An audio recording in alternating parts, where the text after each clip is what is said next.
Good evening. Thanks for being here. We begin tonight in Port Alberni, where there is uncertainty for dozens of people who are about to lose their jobs.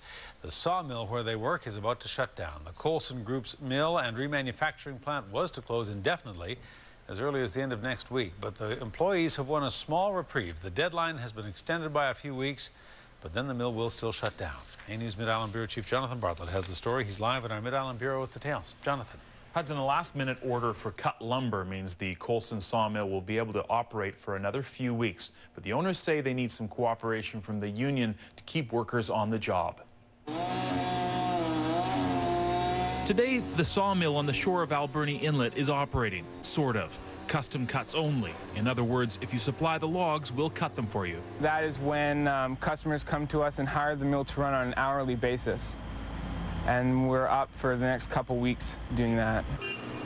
It's the only way this sawmill can keep going, but not for long.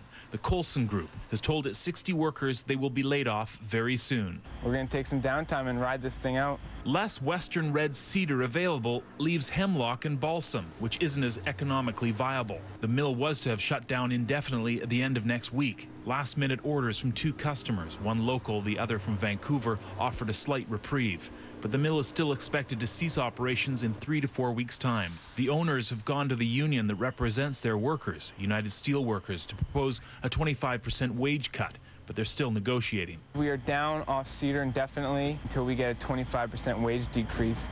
We're not able to run. The local steelworkers office was closed today and we couldn't get their comment. The mayor of Port Alberni says sawmills closing are a sign of the times. If a local contractor can't make it, who's been here for 40 years during tough times and everything else, who in the hell can make it? The mayor, a former union leader, says if the two sides don't come together for a solution, it'll be the workers caught in the middle who will really suffer. They have to get their act together. Big union has to get their act together too. And it's not just the 60 workers who hope that if there is a shutdown, it won't last long.